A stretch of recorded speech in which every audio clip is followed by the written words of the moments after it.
بیا به الله تعالی و محمد رسول الله صلی الله علیه وسلم ته ووایي. نبی کریم صلی الله علیه وسلم به په دې دربار کې پیش دی.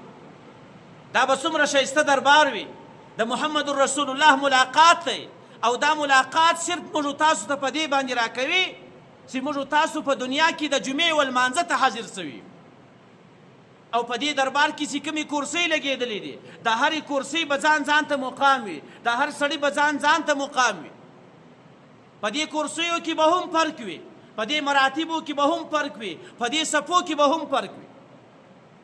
د دې صفو د فرق وجه دا ده چې کوم کسان د جمعې په ورځ باندې اول واري و عیدګاه و جمعې لمانځه ته راغلي، هغه کسان به د قیامت په ورځ باندې په اول صف کې ناستي، د هغو دپاره به ځان ته کرسۍ وي، د دویم صف دپاره به ځان ته کرسۍ وي.